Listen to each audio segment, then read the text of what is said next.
What is going on, people? We are Tottenham TV, and have we got some big news to bring you today, and we're going to get into it in just a little bit. But first and foremost, let's get into our sponsors, Stocks FC. Big up to Stocks FC. Link in description below, QR code on screen. Go and show them some love, people. And if you do use our link, you get 5 free loan players on their platform. What Stocks FC are? They're our football player trading platform. And our stocks are looking good over the last 24 hours, guys. It really is. We told you to get in on Richarlison as well, and he's gone up by just below 60%. Look at Richarlison, the pigeon doing us well. Phil Foden and Sade as well. Solanke getting injured, Richarlison coming back and scoring and looking sharp. People are looking interested. Let's hope he can stay fit.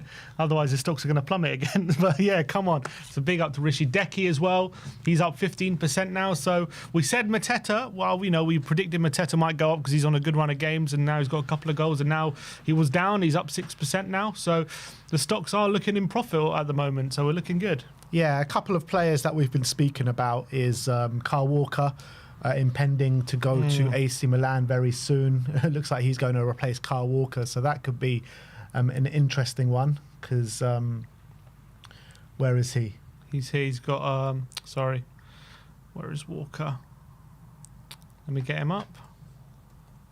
There you go. He's at 39p, but he's quite low. But I think when he moves, he could shoot up a bit, his stocks. Yeah, once exactly. He gets to move away from City. Exactly. So we're predicting Kyle Walker could go up. He'll be starting week in, week out, replacing Emerson Royale at AC Milan. And another one is Dango Ouattara of Bournemouth, because they've got a heap of problems in the forward line. Evan Nilsson out, Unal out. And, he's been pretty good this season, Ouattara, and we expect him to start a lot of games and potentially get some goals. Yeah, if they don't sign a striker, he's been playing up front in recent games, as you say, and he's been doing quite well. He's going up at the moment, but he's kind of stagnated a bit. But if he continues to play up front and Bournemouth continue to get results, I think he could be the one where I think his stocks could rise. What's interesting in Stocks FC is that you get rewarded for performance-related bonuses. And one of those bonuses is being in Team of the Week. So let's go and have a look at Team of the Week. And a few of our players actually are in there. And if you look at Phil Foden, he's in there. Foden, Doku was our loan player, who's that's now that loan's ended, but he's in there as well. Obviously, the likes of Cliver scoring a hat-trick. This is obviously includes the midweek games as well. So, yeah, Foden definitely, we predicted, as we said last week, we thought Foden was on good form. I think it could be a good time to get stocks in him, because he's going to shoot up, I think.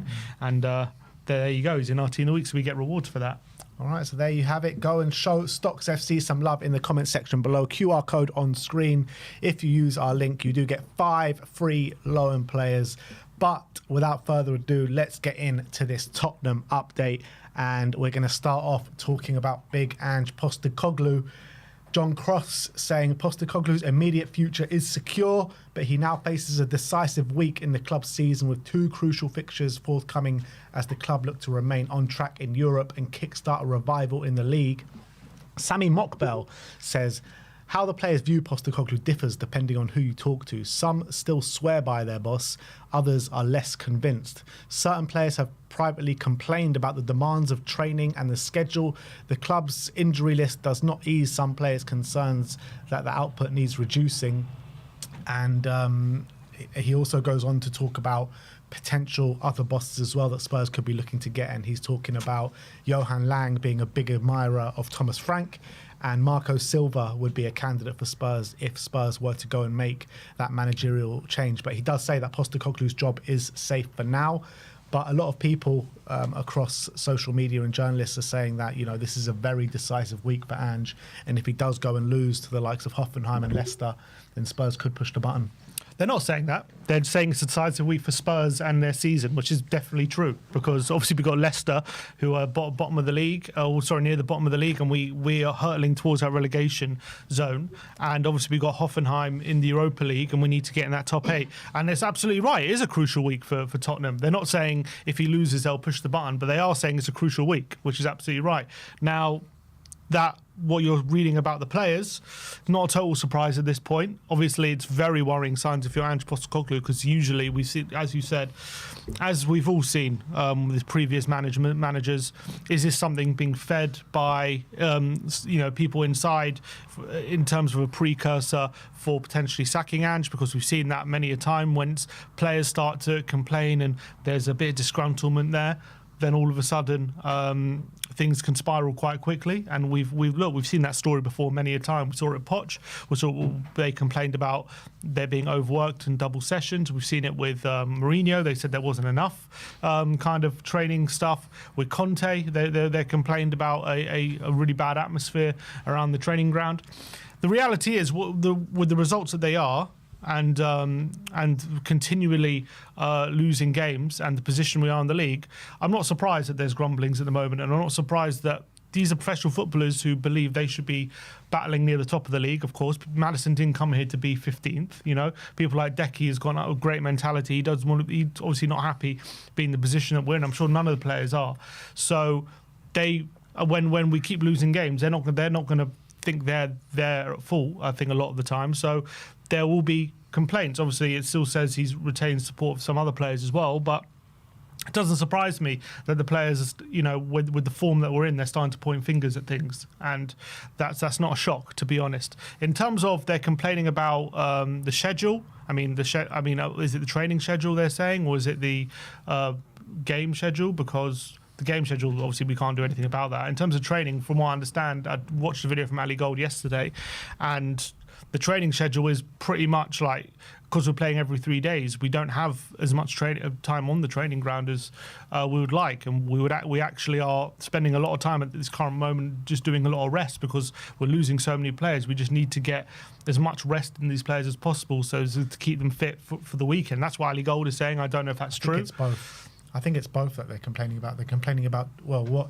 Sammy Mockwell says is that they're complaining about the training demands and the schedule. So it's training and the schedule fixture list. Right. So obviously we can't do anything about the game fixtures.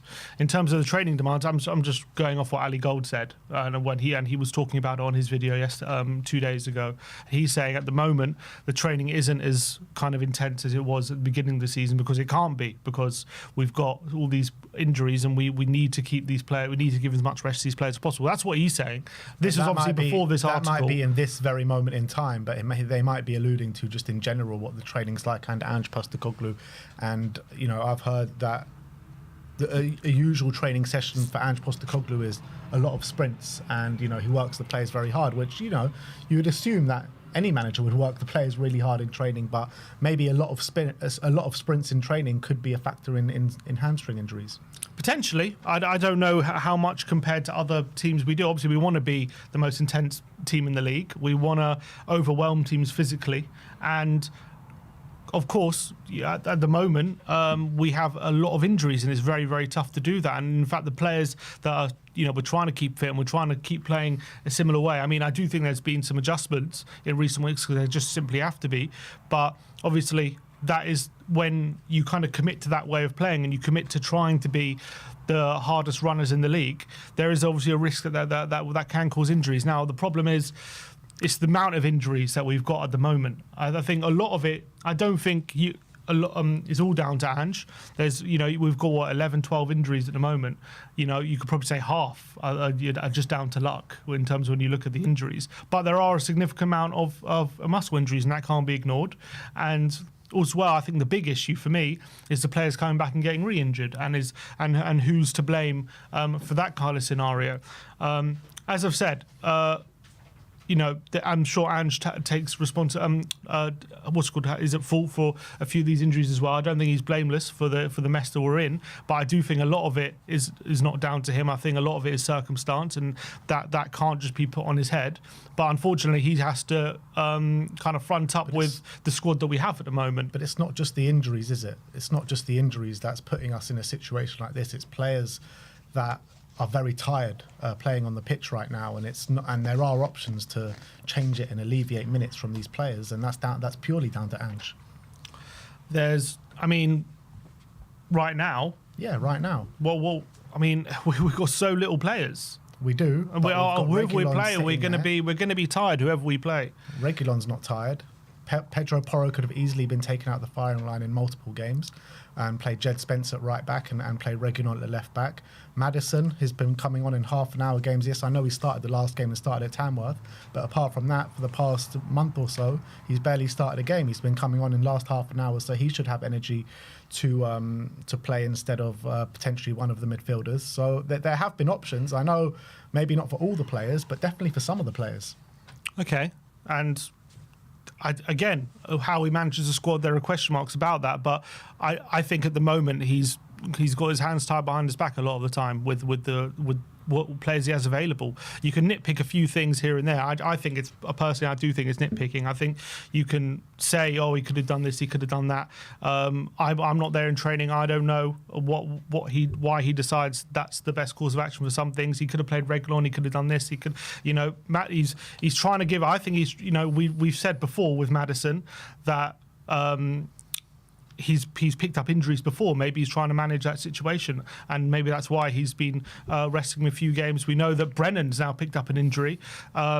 Is that why he's kind of not wanting to always put him in the team, and that's why he's come out? But now he's picked up an injury. I think there are obviously big question marks at the moment with what's happening at this club. I think obviously the players are going to be frustrated and they're going to be not happy with the situation. They're playing a lot of minutes. They're asked to play quite an intense system. We're picking injuries up left, right and centre. The squad is dwindling. It seems to be week by week, and the remaining players are having to carry the can.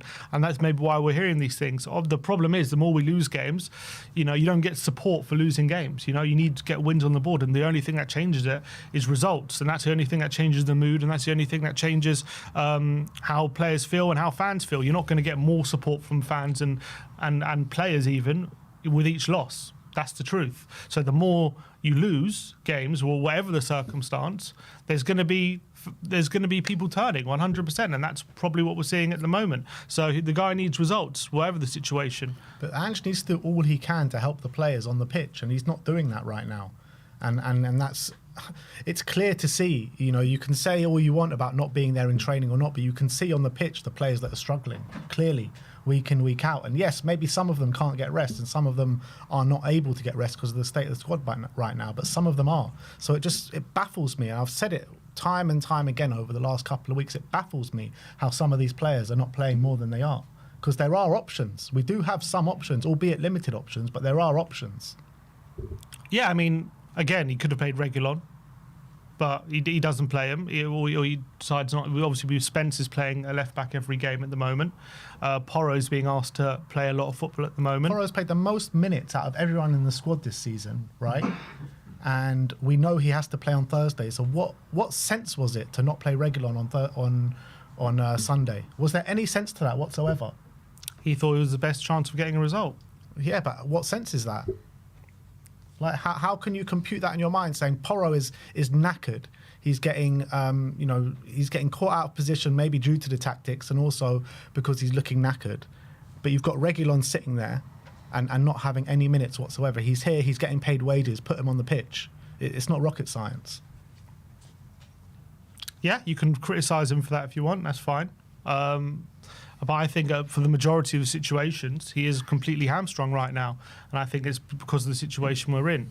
We can argue, he could have played Reguilon, he could have done this, but there's no accounting for the situation we're in, I think. And whatever he does, I don't think anyone will give him grace if we played Reguilon and he rested Porro and we still lost. I mean, we lost anyway, I know that, but I'm just saying he's trying to get a team together. He knows the situation we're in. He's trying to get points, and I know some players need a rest for sure, but he's trying to change the situation in the situation we're in, and it's proving to be maybe out of his depth in that sense, potentially. That's the truth. Yeah, the reality is, though, when you hear these things coming out, you mentioned it before, when you hear these things coming out of players complaining about schedules and being worked too hard and all this kind of stuff, it does only end one way. That's the reality. Usually, yeah. That's a worrying sign for Ange that when you start hearing these things, because especially at this club, we've heard these things before, and usually it only heads in one direction. So if we'll have to wait and see. Obviously, the club, the messages they're putting out are still the same thing, but it is definitely a big week in our season because we can't be losing to Leicester on top of and Hoffenheim is on top of what we had. But the reality is we could just keep losing more and more players. So, I mean, I feel like how can I expect us to keep turning around our fortunes when the situation, which I've been complaining about being why we're in the situation we are, is only getting worse, not getting better. So how can I expect us to get results? But the truth is we do need to get these results. We can't use these excuses because we just need to get the results. We just have to. So it's a big week. He needs to turn it around. And it's not great to hear these things, 100%. It's not great. And I understand it. It's not a shock to me why we're hearing these grumblings, because we're losing every week. We're down in 15th, and the players are not going to be happy with that situation. And these are players, a lot of them with big egos, and I'm sure they're looking at someone to blame. And maybe they're starting to look at the manager, or maybe they have been already, but I don't know. But maybe they're looking at the manager thinking, it's not my fault we're losing every week. It must be his, and that's what some of the players are probably grumbling about. But it's also, he does say some of the players do still swear by the manager, so it's not all the players. At least. I do think like with every managerial situation, Conte, Jose, Poch, maybe even Nuno to a certain extent. I mean, there was always going to be maybe a faction of the dressing room that would have stood by them. You know what I mean? Like it's never unanimous. Yeah, but it doesn't sound like it's unanimous against Ange. That's what I'm saying. It's never unanimous. Right. But look, the reality is, the more you lose, the more you're going to lose the players. That's the truth. That is the truth. There's no denying that. It's always happened in football. He hasn't got regardless help. of the situation. He hasn't got help from anyone. He hasn't got help from anyone. Ange Postecoglou. You know, Levy and the board people keep saying the board and Levy are saying they want to back him. They want to back him. They're trying to find signings. But we're sitting here 21st of January and he's had no help whatsoever. And the squad is getting smaller and smaller and smaller. That is the reality. But on the other side of that, Ange has done himself no favours as well. So I think it's just a complete shit show with everyone involved. Agreed. But I honestly think any manager, you can nitpick his selections, all these things, but I think any manager would struggle in this circumstance. That's the truth. Let's get on to this injury news. Quite interesting injury news. First of all, Tom Barkley said Radu Dragusin had 4 stitches after Calvert-Lewin elbow to the head against Everton, but should be okay for Hoffenheim. So that's a slight positive. Gary Jacobs says that the hope at Tottenham is Dominic Solanke will be fit to face Liverpool for the second leg of the Carabao Cup semi-final. And potentially we might have heard some news that he might even be back before then, but nothing confirmed there. But that is unbelievable news if Solanke is back for that semi-final, because we all thought it could be 6 weeks minimum. Definitely. So the fact that it's not as bad as first feared is really, really good. We know how important he is. As well, the fact that Richarlison came back, we're not sure if he's ready to start games yet, but the fact that he came back and has hit the ground running kind of immediately, he's looking as good as he was maybe last season, got his goal as well.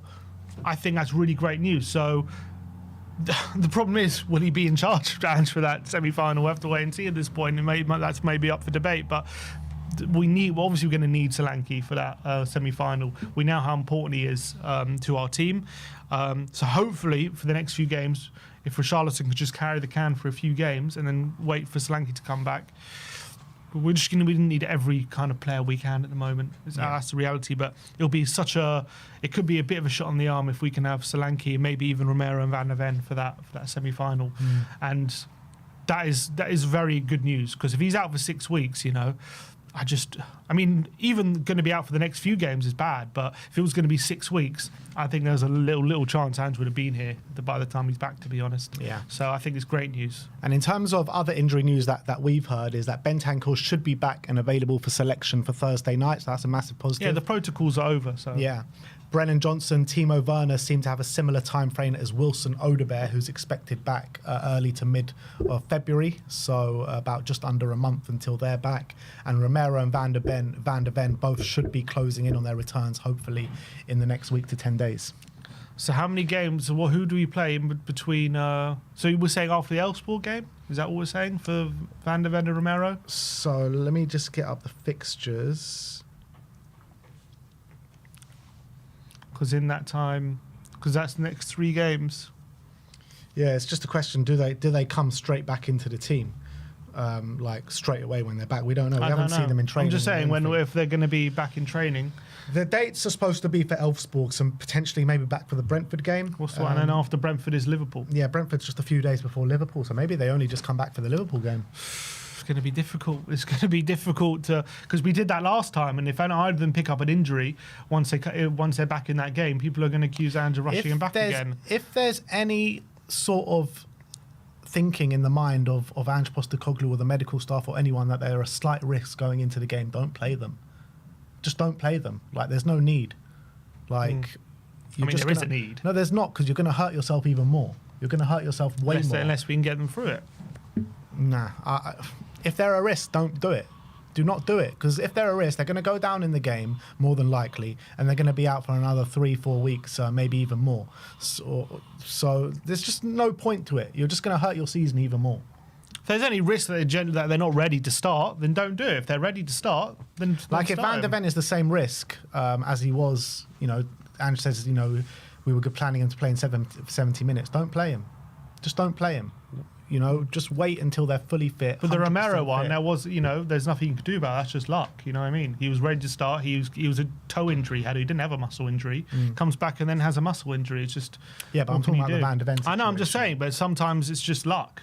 So, sometimes what can you say? After the game, Ange said it wasn't a risk to play them. He said he was going to play Van de Ven 70 minutes to protect him. But actually, if you look back, we saw Van de Ven 10 days before that game, already on the pitch, on the grass, and back in training. I don't know when he was back in full training, but we know he was in training on the grass by himself. Yeah. Yeah, but we know he was back in training at least a week before, I think, and he was going to play him 70 minutes to protect him, not because he thought he might get injured. He never said if we play him more than 70 minutes he might get injured, but he wanted to be careful with him. But then Romero obviously went down, and then Dragic came in all these different circumstances. But he ended up getting injured, and that was a problem. Obviously, he'll get criticised for that, and that's fair enough because that he said what he said. But yeah, hopefully they come back in this game and they're going to be 100% ready, but it's going to be touch and go. And the fact that it's going to be touch and go, I think it's kind of a difficult situation for Ange. What does he do? Because if they're ready, but it's going to be difficult to be 100% ready for that game. It's going to be very difficult. Well, if you're not 100% ready, you shouldn't play. That's what I think.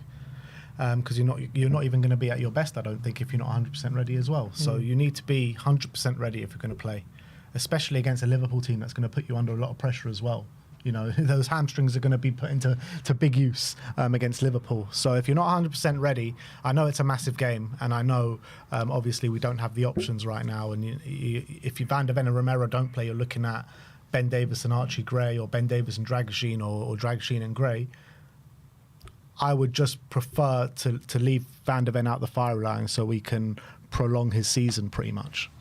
I don't even think we can sign a centre-back in that time because they didn't play in the first leg, they can't play in the second leg. The second leg, yeah. So we can't even sign one. Obviously you don't want to sign a player for one game. In terms of the wingers, it's just the way our season is. With the defenders, they're all coming back in a clump, and now the wingers, it seems, are all going to come back in a clump. Yeah. They're going out in a clump. But this happened last season as well. We got all those left winger injuries all in the same week, didn't we?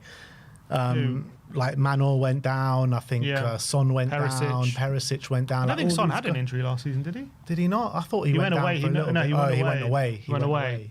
Yeah. So, I was actually looking back at our injury problems last season. There was only one hamstring injury. All the others were not muscle injuries. Was it Van de Ven? Yeah, that was the only hamstring one. He got twice. He got 2 hamstring injuries last season. Yeah, he got but the second one was he was missed a week or something. It wasn't serious, but the other one obviously he tore it. That was bad. But all the others were there were ankle injuries. I think Perisic did his ACL, and the other injuries were for Richarlison, Solomon, and Lo Celso, who have all been injury-prone players throughout their careers.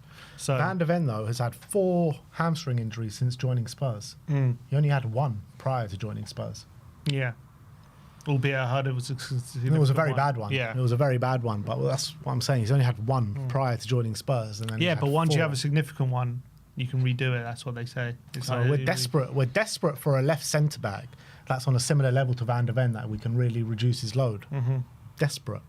Let's talk about the January transfer window now. Sami Mokbel with the most most weirdest update I've heard in literally, I don't know what this update's about. He goes, Tottenham's desire to sign a forward has been complicated by the injuries, wait for it, to Bukayo Saka and Gabriel Jesus at Arsenal. So not Tottenham injuries, it's complicated by injuries to Arsenal. The Gunners, who were expecting to enter the market for a new attacker, are now seeking, and were not expecting to enter the market for a new attacker, are now seeking one, and that causes difficulties for Tottenham. In what the hell is that about? Why does our transfer business rely on what Arsenal are doing? Sounds like total guff. Come on, that can't be a serious update. That can't be. What's he talking about? They haven't even signed anyone's. What's he on about? It's not like they've taken our targets off us. They haven't signed anyone. Only a journalist will talk about Tottenham in this light. Only Tottenham can be talked about in this light. They're challenging at the top of the league. What? They're not. If they're like, we're probably not even looking at the same players. I think it's absolutely balmy. Yes, that must be a troll. That can't be a serious suggestion. That the Tottenham's transfer business is complicated. I mean, are they looking at a left back as well? Is that complicated by Arsenal? I mean, it's ridiculous. No, it's talking about forward signings. That's ridiculous. It's ridiculous. I mean, and you look at the forwards that Arsenal are going for at the moment, and like, if you believe the press, like Cunha and Sesko. I mean, they're not even players that I suppose will even enter conversations for with the prices that they're going to be going for. We're not going to be in the same pool as Arsenal. We're in completely different moments at the moment. There's no chance that we're going to be competing for the same forwards as Arsenal are competing for. So are we saying that we should be disappointed that Saka picked up an injury because it's complicated our transfer business? Is that what he's suggesting? I mean, it's absolutely nuts that he's suggesting that our transfer business is dictated by other clubs' injury status. It's balmy, actually. Absolutely balmy. You can see it in the Tottenham boardroom, right? Being like, what kind of excuses can we cook up that Spurs are not going to sign someone in this January transfer window? You know what? Arsenal are looking for a forward, and we can't compete with Arsenal in this January transfer window. So I don't think a deal. We tried so hard to get a deal over the line, guys, but Arsenal are just snapping up everyone left, right, and centre. We just can't get anyone over the line, guys. I'm hearing it's further complicated because Bournemouth now have 2 strikers injured. You know what I mean? It's further complicated. Bullshit. Brighton now have some injuries, so it's even further complicated. There's so many complications. We got injuries, guys. Just get some bloody signings and stop using stupid excuses. That's the worst excuse I've ever heard in my life about why we can't get a signing through the door. Because Arsenal have injuries. And by the way, they haven't signed anyone. So I don't know what kind of excuse that is. It's ridiculous. Yeah. So what, if we come away at the end of this window having signed, both of us having signed no one, what excuses are, well, Arsenal had injuries? What excuse is that? Gary Jacobs says that the Tottenham board appreciate that Ange Postecoglou has been dealing with an injury crisis and want to help him before the January window closes and are looking to sign a centre-back. I mean... They wanted so much. They're so desperate. They're trying desperately to really help Ange Postecoglou alleviate this injury crisis that he's going. They're trying so hard. Oh my God, how hard they're trying. Blood, sweat and tears are going into this transfer search. They couldn't have tried harder. Literally sitting here 21st of January. You know, you don't understand the amount of players that we're trying to bring in. You don't understand. They make us so proud. So proud. I wouldn't be surprised if late in the window we do get 1 or 2 signings, but honestly, it's going to be too little too late by then. It's going to be too little too late. We should have got them early. They need time to integrate into the team. They need time to get used to how we play, all these different things. You know, if we do get, let's say we get a couple of signings or even a signing before the end of the window, it kind of, that the game on Sunday will be symptomatic of our transfer window. It will be a perfect comparison. Complete shit show for most of the game, and then you get 2 late goals to look like you're getting back in it, but it's too little too late. That would be exactly the same as our transfer window, basically the game on Sunday. I mean, if we get a signing on deadline day, the damage has already been done. We might be out of everything by then. And, you know, if we get a signing on deadline day, is it going to make that much difference for that Carabao Cup semi-final? You know, if it's basically getting a player 3 days before. I know Kinski made his debut a couple of days before, but it's not enough. It's nowhere near enough. And to be fair, the fact that we got no signings, the damage might already be done already. But we're just so desperate to try and help this situation that we still need to keep pushing for more signings. But the problem is, with each day, it's getting worse and worse, this situation. Yeah. All right, let's talk about Kuti Romero. Sammy Motbell talks about him, and he says Romero is set to be the target for Spanish clubs next summer and is believed to be open to leaving the club. I mean, we've heard kind of these murmurings for a while now about Kuti Romero. He's got the contract saga looming over him as well, because I think, in the summer he'll have a year left on his deal? 2 years. 2 years left on his deal. That's right. So, I mean, where do you think Romero stands with everything? He's obviously watching what's going on at Tottenham right now. He's come out and criticised the board in terms of the kind of players that come through and the team not getting help or enough help from the board. And he sees maybe the likes of Real Madrid and teams like of that ilk, potentially showing some signs of interest in him. Where do you think he sits right now? Of course he's not happy. This guy's an absolute winner. You can say whatever you want about Romero, and maybe the season he's had is not the best season, but this is a guy who has won every single international trophy he's competed in. You don't do that. You can't. It's not possible to do that unless you're an absolute world-class defender of the highest quality. This is international football. This is the pinnacle of most people's careers, right? You're telling me he's not happy with lifting the Walter Toll Trophy? I'm sure that was secondary Glasgow? to the World Cup, I'm sure. But I think he's obvious. So this is a bona fide winner. Whatever people want to say about him, whatever people want to criticise how he's played this season, he's clearly a world-class defender, because it's not possible to win what he's won at international level without being one, in my opinion, and without, especially the level he played at in those tournaments and how good he was. Now, obviously, maybe the fact that those tournaments are like a month long and maybe consistency over a season is a bit more of a problem for him. But I think it's clear to see you put him in a team who functions well. He can clearly do an unbelievable job, and he's an unbelievable defender who's got an unbelievable winning mentality. So clearly he's looking at the situation, and I don't think when he signed for Tottenham, he signed, obviously when he signed for Tottenham it was under Nuno, but he didn't, when Conte came in, I know he wasn't happy with Conte in the end, but when Conte came in, he probably thought, okay, world-class coach, and this is a team that could really maybe challenge for things. But there was rumours that he didn't like Conte. I'm saying by the end, I think he didn't like Conte. I think in his first 6 months, he was pretty good under him, but then again, similar to beginning of this season, he was starting to falter. But I do think that kind of winning mentality, he would have resonated with him. Maybe not the style of play so much. And I think that kind of, especially once he's won like all these international trophies, he wants to be a team competing at the top and win it and looking to win things. And he believes he's that kind of quality player.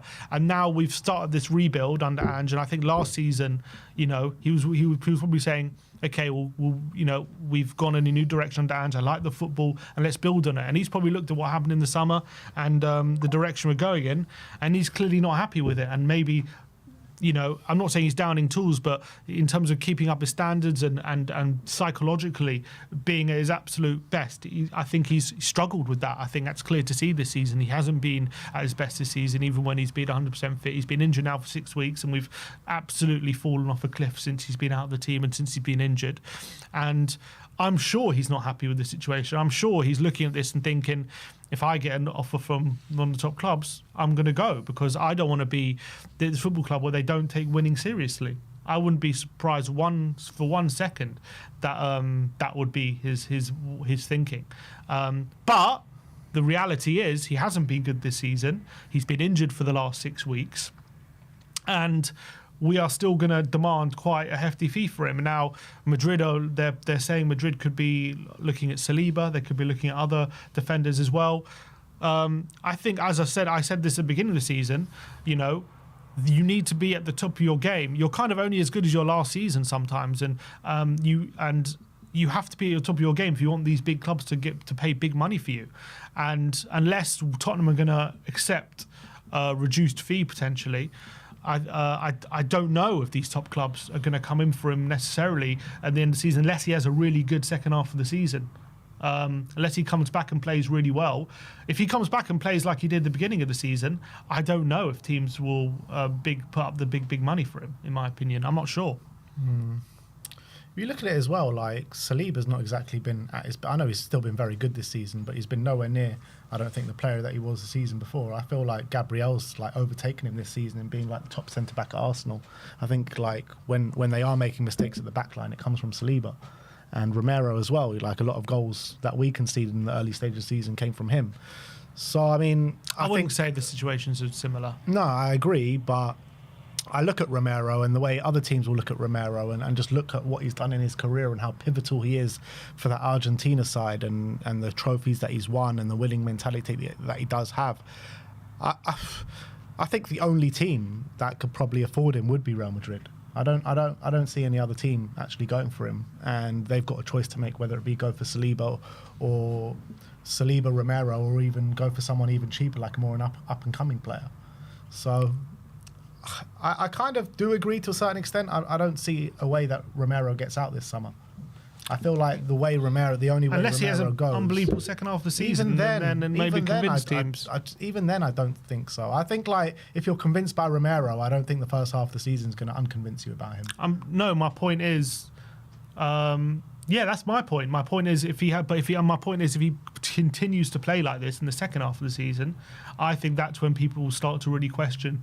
I don't know if we want to be spending the big money on him right now. He's going to be in bad form for a season. If he has a good second half of the season, then I think people can say, okay, clearly it was just a bit of blip for him, and he's definitely worth spending the money on, because I think that's the reality. In terms of him being happy here, I think I understand why he's not happy. He would hate the fact that we're in this situation, and the only way that he would maybe that would alleviate is maybe if we win something like Europa League or something, and he's a big part of that in the second half of the season, and then all of a sudden, we're in the Champions League, and he can, as much as he's not happy with maybe where we are in the league, that he can see something to build on. But I think right now, if I was him, I'd probably want out as well. I think teams know what Romero's about, and like one bad season is not going to change people's mind on him. I don't think. But it's not one bad season, because you've got to remember the second season under Conte, it wasn't great. But when he's in like a settled team, like he's I don't disagree with you. I'm just saying, when you're a team, a big team wanting to get big money that Tottenham are probably going to ask for, you're gonna want his recent form to be top notch, and you want to buy a player coming into it in really good form. And Romero's the opposite of that at the moment in terms of the form he'll be coming into. As I say, if he comes back and does really well, I think that changes. But if he continues to play like he's been playing this season, I'm just saying I don't think he'll get the move he wants. It'll be interesting what Spurs' position are on it, because if he's refusing to sign a contract with 2 years left, they'll sell. Surely they'll try and push him out the club. Depends who's in for it. I don't think I'll push him out the club. I don't think they'll push him, but I think they'll obviously want to try and convince him to sign. And if that means him going into his last year of his contract, because you're saying push him out the club, but who's putting in? If let's say Madrid aren't in for him, and the only clubs are in for him, take a bit less than maybe what they were expecting. Maybe. Obviously, there's a balancing act, because if he has, let's say he goes into his last year of his contract, he has an amazing year, then his value will still be quite good. You're still looking at least 50 million, in my opinion, probably at that point. 6 months to go? No, a year, I'll say.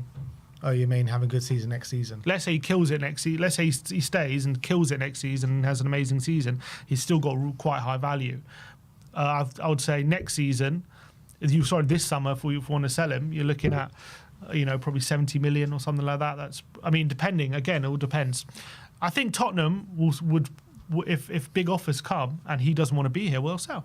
Yeah. I think so. Yeah. And that will be the right course of action, because if you don't want a player that doesn't want to be here, that's Correct. The reality. And if he doesn't want to be here, then we should sell this summer. But next up, we're going to talk about potential incoming in Tyler Dibling.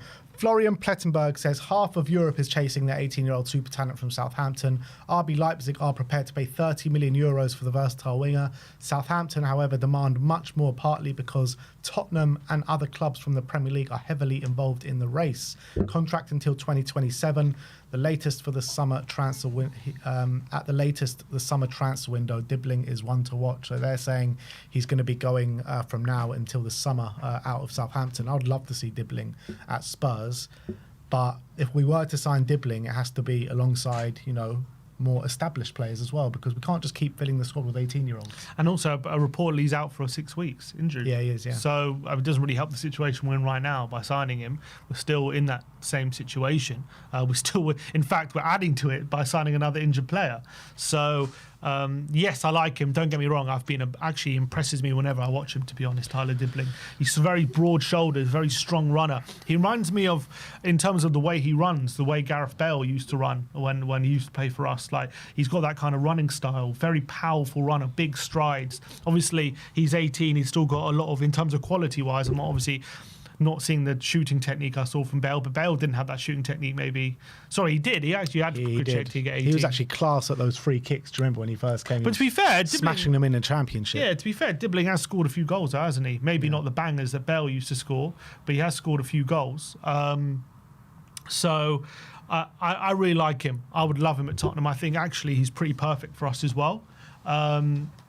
I don't think it helps the situation right now, but I guess if we're signing him for the long term, great. But, you know, again, adding another 18-year-old who's injured for 6 weeks, I don't see that helping the immediate situation, which is what is urgent right now. What an unbelievable set of wingers, though, to have like for the long-term future of the club, where you've got Dibling potentially on the right, Mikey Moore on the left. I mean, they could be... Odebear there as well. Odebear, yeah. So, I mean, I would love to see Dibling in the club. The deal that Spurs could potentially look to do is maybe sign him and loan him back for 6 months, or maybe do a signing basically saying that he comes in the summer. Yeah, don't get me wrong, I'd be delighted with that. I've got no problems with that, but yeah, it just doesn't help the immediate future. But yeah, I'm a massive fan of Dibling, and I think we'd do well to get him.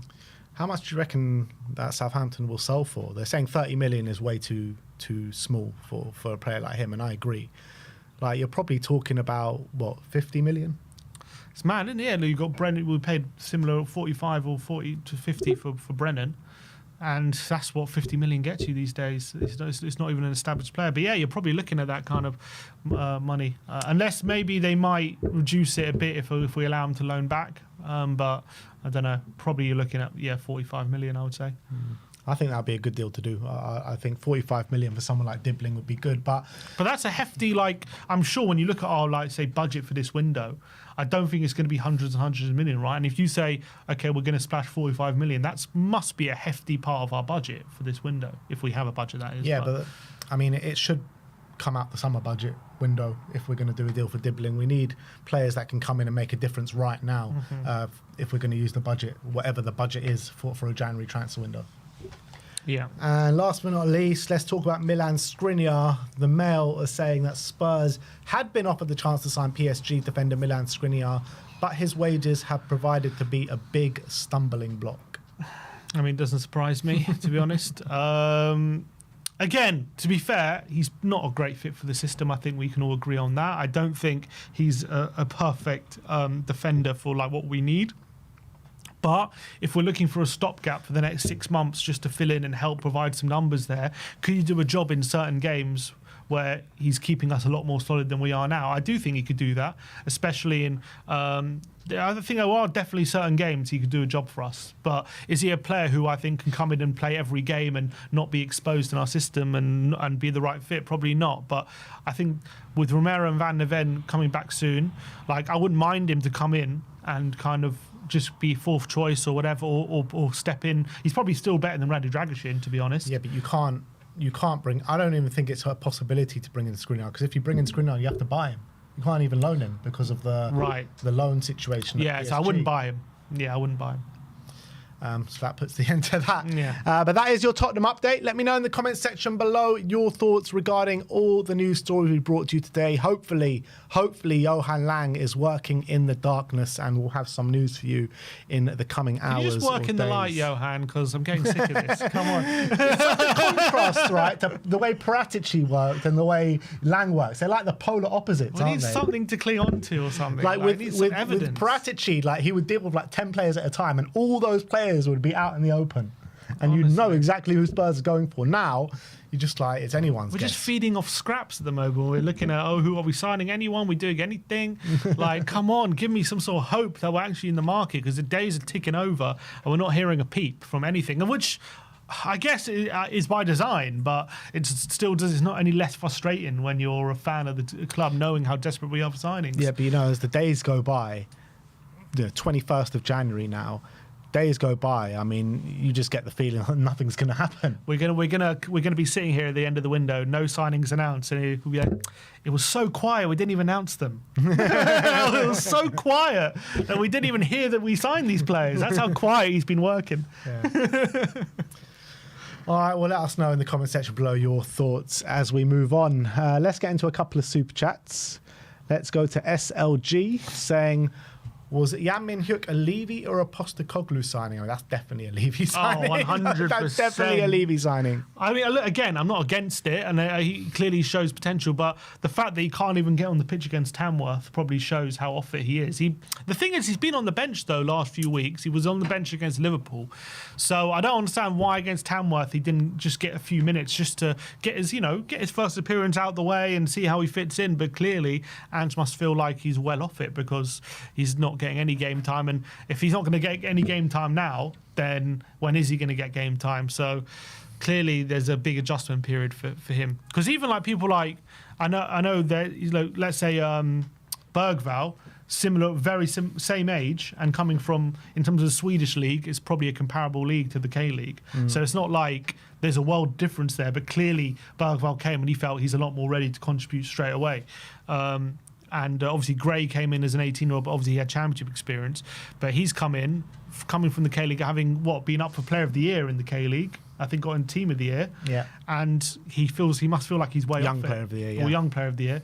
I think he was nominated for Player of the Year. Maybe. I think he won. But anyway, maybe it was young player, and he's just well off it. He's just well off it at the moment, clearly, because he's not getting looking. So I think it might be a while before we see him. You're looking at the state of the squad for Thursday night, right? We've got 4 players that were in the squad on Sunday that can't be in the squad on Thursday.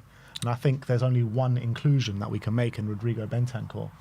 I mean, what the hell did we do on Thursday? Because Yang obviously can't be in the squad. He's not in the European squad. Kinski, you've got Kinski, you've got and the 2 defenders in Reguilon and Spence. What the hell do we do? God, we got to just play who we are. I don't even know how. I mean, I guess we have to go Porro, Davis, Dragoshin, and Gray. That'll be our Gray left back. And that's no defenders on the bench. What can we do? Why didn't we keep Dorrington around? We've got nothing. It's laughable, man. It's absolutely laughable. Next super chat. Where is it? From Jimbo, the perfect match, saying, "Hi, gents. Just turned on. Are you Ange in or Ange out?" Well, Sim, it's definitely Ange in. And me, it's an interesting question, because I said, when was it I first said Ange out? Well, after what game? It was after the Wolves game. I remember it well. In the Wolves game. It's fresh in Burned Sim's into mind. my brain. Fresh in Sim's mind. I said Ange out after Wolves. After the Liverpool game, I said that my opinions on Ange haven't changed, but I think that maybe we should give him until the end of the season. You didn't say maybe. I said, even if we get battered in the second leg, would you give him to the end of the season? He said yes. Yeah. I didn't take into account a relegation battle. You assumed you'd win some games. Yeah. Not a fair assumption, apparently. Now, I mean, if we were to sack him, I wouldn't care too much.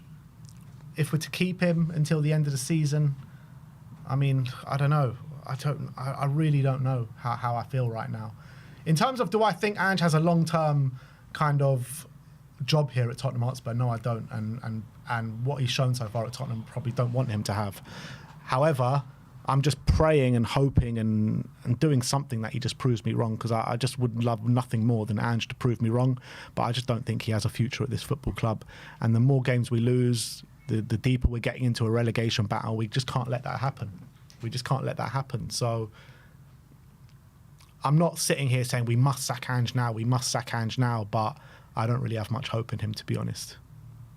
Fair enough. That's the reality. Yeah, I'm still Ange in. I want him to stay. I think, I do think if we can get out of the situation, we can be better for it. But I am starting to lose hope that we will get out of this situation, and the situation seems to be getting worse. And I want to hope we can make it to the other side, but the other side looks like a million miles away right now, and that's the problem. I mean, in the meantime, we are losing games week in, week out, game by game, and getting further and further away. Exactly that it's like we're on a cliff edge, and I can see the other side of it's like an earthquake. It's like we're in the middle of the earthquake, and you see like the gap like widening, and there's just nothing.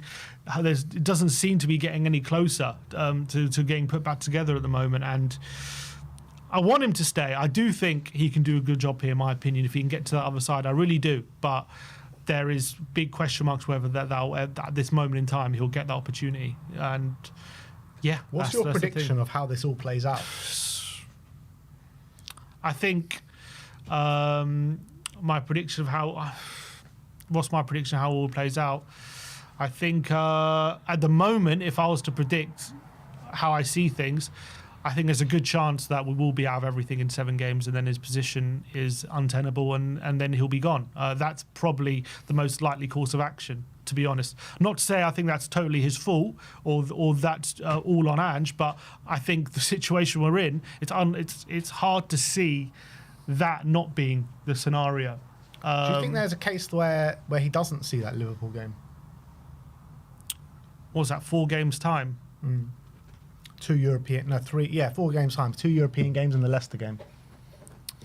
If we lose all 4 games, I think we got Brentford away as well before that. If we lose the next 4 games, I think away. I think actually, even if we lose the next 4, I actually still think he'll take charge of the Liverpool game, and I think if we lose that one, then he'll be gone. That's how I think. We do have a history of sacking managers before big cup games. I remember 2 off the top of my head. Jose Mourinho is obviously the famous one. And when ENIC first came in, they sacked George Graham on 2 days before the semi-final against Arsenal in the FA Cup. Yeah. But there is a history to it. I know, but I think he got so pillared for doing it to Mourinho. I think he's going to want to avoid that at all costs, really. I actually think he will get the Liverpool game. And I think if he loses that, as on top of losing the next 4, there's a good chance he'll be gone. To be honest, because he'll be out of the top 8 in the Europa, he'll be out of the League Cup, and then I guess we'll only have the FA Cup left. So I guess we'll still be in Europa, but I think there'll be big pressure to sack him if we lose the next 2. There's big pressure now. The pressure keeps building. I agree. The more we lose, the pressure's only going to build. He's not going to alleviate the pressure with losing games, is he? With each loss, the pressure's only going to get higher and higher and higher. 100%. I think they will. I say they'll hold their nerve. If we're losing to Leicester, Elfsborg, and Hoffenheim, it'll be very, very difficult to do that. But I feel like they will hold their nerve up until that semi-final. And if we just go there and get battered on top of losing the next 4, I don't think they'll keep him. And that might happen. And because again, the situation is not going to change massively until maybe after the Brentford game. So we might be sitting after the Brentford game with 4 losses. There's a chance that might happen. I just feel like after the Brentford game, it's like a realistic chance we could be 5 points clear of the drop. And it's just too close for comfort. It's too close for comfort where we're at right now with 8 points. And I do feel like, I know I've been saying this for a while. Even like in November, I was saying the guy I think is going to be gone by Christmas. I've been extending the timeline every time. But I do feel, at this moment in time, I do feel like if he loses to Hoffenheim and loses to Leicester, I do think that could be that.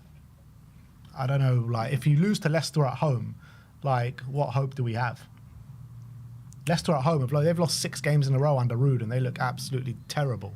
They look like, at this moment in time, when you're looking at every team play, they look like the poorest side in the league by far. Like, even Southampton are looking a lot better than them right now. Yeah. So if you lose to Leicester at home, surely that will be that, I think. I don't know. I don't know if it will be, to be honest. A lot of people said that after Everton, and it wasn't. Maybe. It might be. It might be. I wouldn't be surprised if it is, but I feel like they're going to try their best to hold their nerve until that semi-final, to be honest. That's my feeling. Yeah, well, we'll have to wait and see what happens. Next super chat is from Brian Daigle. Big up, bro. And he says, brothers, I keep telling you that Bugs words and phrase bingo is the best thing in the window, as is 50 Shades of Simeon. The anger shade is here. You angry, Sim? I'm fuming. Absolutely fuming with the situation we're in at the moment. It's doesn't get much worse than what we're in right now, and we're in an absolute mess. And the problem is we're in a mess, and you're looking at how things can turn, and it's difficult to see it right now. This next one is from Yatharth Sharma. If we stick with Ange for the long term, what's the guarantee we won't suffer like this again? With Ange Ball, we'll always have recurring injuries. Again, we've obviously sacked the medical staff, and we've brought in new conditioning, new head of medical, all these different things. So the hope, in my opinion, would be that they've identified a problem with how we've been doing things, and we can do things in a different way. Obviously, every team picks up injuries. There's always going to be injuries. I think the problem right now is just the amount of injuries at the same time. I think if we had an injury here or there and it was a manageable situation, we wouldn't be in this situation. The problem is we've got 11 out at the same time. I think half of them are down to luck as well. And half of them pretty much are not muscle injuries. They're injuries which anyone can just pick up at any point in the season. And, Vicario falling awkwardly, all these different things. Solanke taking a shot and twisting his knee. Like, these are injuries that are just unavoidable. And then there's these muscle injuries. Now, yeah, I think playing the way we are, I'm not going to deny there's a likelihood you will pick up injuries. I think that just the problem for us right now is just, and the unlucky part of it is just the amount all at the same time, and a lot of it in the same positions as well.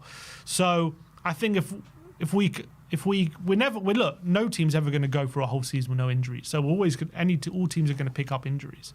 I just think we have to somehow manage the situation better, get better depth, use more rotation, do more different stuff in the medical team, not have this situation where players are coming back and getting re-injured immediately. That's happened way too often. And for me, that's definitely down to the medical team. If that keeps happening, that's definitely something the medical team is doing wrong. If they're saying players are deemed fit and they keep coming back and getting injured, that is definitely a medical team problem, in my opinion. So I'm not saying it's not guaranteed to happen again. I'm just saying that's the hope I would say for my reasoning as why it might not be as bad in the future. But who knows? Who knows? Nobody knows. But the reality is that 2 seasons under Ange Postecoglou, we've suffered basically season-ending injury crises in both seasons. Again, as I said last season, I don't know what Ange can do about it. Apart from Van de Ven getting a hamstring injury, all the other injuries, I don't see how you can lay at his door, to be honest. So he just must be the most unluckiest manager in the world. I mean, unless you do want to lay last season's injuries at his door. I don't know. I don't know the situation. I mean, Maddison picked up an ankle injury. It happens. Is that his fault? I don't know what's his fault or what's not, but it seems to happen every season under him. I mean, yeah, we've been here 2 seasons, but again, that's not that. If you want to look at it like that, that's fine, but that's not a serious analysis. Jory says Levy is the only one working on a new manager. All the rumours are smoke screens to buy time, but no one wants the job, so Ange stays for now. First smoke screen was Muani. I mean, it might be true. Smoke screens here at this football club. I mean, it doesn't. It definitely doesn't bode well the fact that we keep saying he's staying and we're not signing any of these players. I mean, if you wanted to come up with a theory that we are what Jory's saying, we're working on getting a new manager, we want to get rid of him, and we don't want to give him money to spend because we were sacking him. I mean, we're playing into that with how we're acting in this window. That's for sure. So there might be truth to it. I can't sit here and say it's definitely not true because that's what it could easily be pointed to with how we're acting. And it might be the best course of action. Sean Pierce says, Chris Cowlin just said we've made an inquiry for Tyler Dibling. He'd be perfect for us. Not just Chris Cowlin spoke about it. We've also spoken about Tyler Dibling on this very stream. So, yeah, we've said it. We've said we'd love to see him through the door at this football club. However, he is injured at this current moment in time and is expected to be out for the next 4 to 6 weeks. So he's not a player that can come in right now and help us. No. In terms of what you just said, it could be the best course of action. Surely right now, the priority regardless of who the manager is, the priority has to be signing players, whoever comes in. Like, if we come here at the end of the window and we've not signed a manager... I didn't mean that as best course of action. I meant best course of action in changing manager. Right, but the point I'm making is we might not be signing a player because we don't want to give Ange more money or whatever, and because we might be looking to change him. And I think that is ridiculous. That would be... the priority has to be signing players right now because any new manager is going to need help in this situation. So... that has to be a priority, regardless of what you think about Ange, in my opinion. But also, if you're talking about like when our players are coming back, they are all kind of on their way back at the moment. You're looking at Mickey and Romero going to be back very soon. You've got players like Bentancur who's going to be back in the next week. So there are players coming back at this current moment in time. So we want to. So we want to wait for signings through the door. So we want to wait till all the players are back to sack him.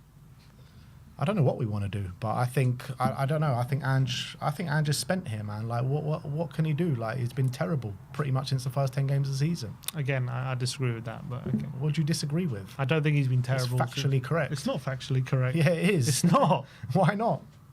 We've been this a million times, but it's not factually correct that he's been terrible since the first 10 games. Okay, apart from a few games here and there when we smashed Man City and smashed Villa a couple of times, you know, more or less on a consistent basis, it's not been good enough. That's the reality. Anything else? Yeah, there's one more here. Amol says, sorry, but Johnson is the most basic footballer I've ever watched. What's NPC?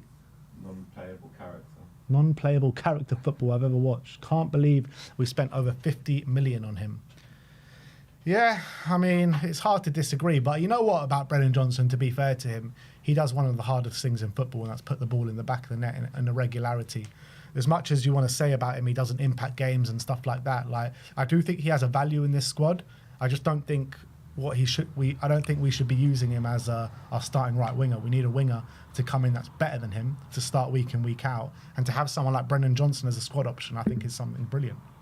Agreed. I think a squad option with that level of output, and whatever you want to say about how good he is, or all that kind of stuff, I agree.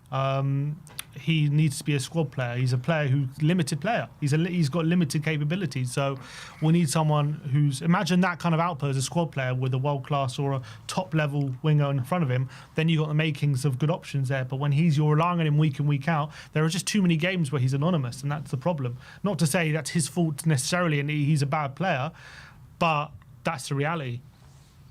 Yeah. All right, well, let's move on. We're going to go into review the Prem, where me and my brother go head-to-head in predicting Premier League outcomes. The score is 180 to Sim, 203 to myself, and the way scoring works is 5 points for a completely correct scoreline, 1 point for a correct result in the star man. Once you pick that man, you can't pick them again for the rest of the season. 5 points for a goal, 2 points for an assist, and let's see how we got on the weekend's fixtures, starting off at St James's Park. A shock result as Bournemouth, injury-ravaged Bournemouth, went to St James's Park and absolutely smashed them off the park. 4 goals to 1. Both of us went for 2-0 to Newcastle. It really was a shock result. Newcastle, one of the form teams in the Premier League right now. Isaac on firing form, Gordon on firing form, and Bournemouth went there with no striker and smashed them. Yeah, incredible result. And considering the fact that they have a lot of injuries going into this game as well, to go to St James's Park off the back of 6 consecutive wins in the Premier League, really, really impressive. Justin Kluivert, second hat-trick of the season? Second hat-trick in 2 weeks or 3 weeks? Unbelievable. He got one with 3 penalties or something. Huh? Didn't he get one with 3 penalties? Yeah, 3 penalties, yeah. And he got a brilliant, the goal at the end was a brilliant hat-trick. Brilliant hat-trick goal. So fair play to Kluivert, absolutely phenomenal from him. Bournemouth did really well to go there and kind of maybe play a bit more counter-attacking potentially, and Iraola managed absolute masterclass in this one, and it's no mean feat to do what they did. From Newcastle's point of view, I don't know what happened on the day. I don't know why it just fell apart a bit for them. Defensively, they couldn't really handle Bournemouth on the transition. But what a brilliant win for Bournemouth, and just testament to Iraola, to be fair. Next up is Brentford against Liverpool. It was a late show for Liverpool at the G-Tech. They won 2 goals to 0. I went for 2-1. Sim went for 3-1. And Darwin Núñez, did he start the game? Or did he he came on. He came on and saved their blushes. 2 goals right at the death in the 91st and 93rd minute for Liverpool. And it looked like, Brentford were on their way to a decent point there. But, Liverpool were knocking on the door pretty much all game. They couldn't seem to get the ball in the back of the net. And they got there in the end. But I did think Darwin probably should have been sent off after those 2 goals. Yeah, definitely. What Darwin should be sent off? Yeah, did you not see it? What happened? He went with his studs into someone's knee, like fucking lashed into him. Oh, I missed that. Was it after the goals? Yeah. Okay. I was too busy celebrating, I think. Celebrating Liverpool getting that last minute winner. I think Liverpool was very close to being a performance that we've seen from them in recent weeks. Again, it wasn't a bad performance. They created so many chances. And as well, Brentford as well had their fair share of chances as well. But they created so many chances in this game, Liverpool, that they would have been kicking themselves if they didn't win this game. It would have been very similar to what they had against Newcastle and Fulham and... what other game was it recently where they dropped points? And I can't remember. There was another draw in there recently where they had loads of chances and they ended up drawing. Forest, another game they should have won comfortably. So it looked like it was going to go in that direction. Another game where they've created so many chances, but they ended up nearly being frustrated. But Darwin Núñez turning up right at the end and getting the win. I think the win they deserved, and fair play to them. Really brilliant result when it comes to them in the title race. Brilliant win for them, and I think they deserved it. And again, this just the difference between them when Liverpool are dropping points or being close like this and Arsenal is just the level of chances Liverpool are creating. I think is a very, very different in my opinion. So brilliant win. Brentford will feel unlucky, obviously, and it's another defeat at home now, so their home form's turning. Obviously they've gone from playing all the bottom teams now the top team, so maybe it shouldn't be a massive surprise, but they didn't play badly. They had a few moments, but Liverpool did deserve the win. Leicester against Fulham up next. It finished 2-0 to Fulham. Both of us went for 2-1 to Fulham, so we both get a point on this one. And yeah, really good performance from Fulham. Traore and Emma Smith-Rowe getting on the score sheet. Leicester, you never thought for 1 second that they were going to take anything out of this game. Fulham created a bundle of chances. Could have been more. 2-0. Yeah, Leicester are just on a falling down and down at the moment. I mean, can't get much lower unless they're hit Derby County level of points, but they're really, really struggling to stay in this league. Ruud van Nistelrooy has not helped. There's an argument to say he's made them worse, to be honest, at this point. I'm not sure if he was the right appointment to be in a relegation battle. Did they appoint him based on the fact he won a few interim games at Man United? Is that why they appointed him? I think as well for what he did in the Eredivisie. He did all right in the Did he win it? No, he didn't win it. He didn't win it. He did all right in the Champions League, but obviously ended up going out quite early in the knockouts. But I remember he beat Arsenal in one of the group games. But again, is it the kind of manager you want in a relegation fight? It's big question marks about that, especially when he's basically wanting them to. I know they were maybe too pragmatic under Cooper, but he's gone a bit too much the other way, and now they're so open and they're just losing games left, right, and centre. When you're relying on a 8-year-old Jamie Vardy to be scoring goals every week, I know he's still scoring and he is still getting chances, but it's not sustainable. He's not going to get the level of output to overcome what they're giving up at the back. So it's big trouble for them. Bring in Deitch before the end of the season. I wouldn't be surprised. I'm not putting a costume bet on that. I wouldn't be surprised if they do that. He's available, and he might be their best bet. He might be the best bet of staying up. But good win for Fulham. After I think a few games they hadn't won. I think before. Yeah, they had 3 games in a row without a win. So good win to get them back on track. But Leicester. I mean, it's hard to see how they're not doomed, to be honest, at this point. I mean, I don't see too many teams falling below them. Everton are going to stay clear of it now. It's basically either where they can catch Wolves, I think. Yeah, we'll have to wait and see. West Ham against Crystal Palace next. 2-0 to Crystal Palace, a double for Mateta. Sim went for 1-0, I went for 2-2.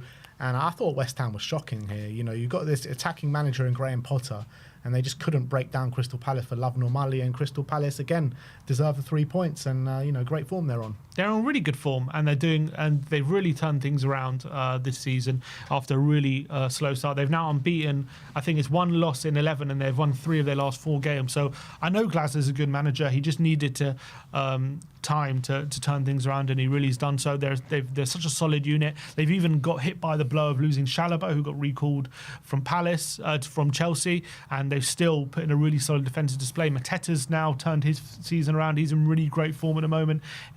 brilliant brace for him. And Palace, it went pretty much how I predicted, apart from obviously the extra goal from Arteta. Solid defensively. They're really good in those transitional moments and getting Eze and Mateta and Sar's growing in this season as well. He's starting to get better and better. So, and also apparently Kamada, I've read, had a really strong game. I didn't watch it fully, but I've heard reports that he had a really strong game. So maybe he's starting to get to grips with the Premier League. You've got to remember they lost Olise, made quite a few signings in the summer, so they had to reintegrate them as well. And it's a brilliant win. Potter, I think he's just hamstrung by a lack of options up front. Bowen's injured. They're struggling with real quality. Fulkrug picked up an injury. They probably need a proper striker. They got Danny Ings. Ings is there, but he's not been great this season. They need to get him on form. They need to get him in the team and reintegrate him into the team. I think as well, it's still very early on, Potter. And I know they beat Fulham, but again, I said, you watch that game, they got gifted 2 of those goals, and they were lucky to win that game. And that's what happens when they didn't get the luck. They didn't score the goals, and that's probably what the game should have been against Fulham. That's what the result should have been, really. And that's what the result turned out against Palace. So, good win for Palace. Arsenal against Aston Villa, it finished by 2 goals apiece. Sin went for 1-1, so he gets a point. I went for 2-1 to Arsenal, and I thought I was on my way to 5 points at one point, but Ollie Watkins put an end to that, which was much to my delight, not going to lie. But yeah, I thought Arsenal were good value for that 2-0 win at half-time. Villa were not really at the races in the first half, and then, they get their second goal at the beginning of the second half, and you're thinking, this is going to be a routine win for Arsenal, just Villa not playing. And then suddenly, Arsenal just had some almighty collapse, horrific defending from Arsenal to let Villa back in the game. 2 goals in the space of 8 minutes or 10 minutes, whatever it was.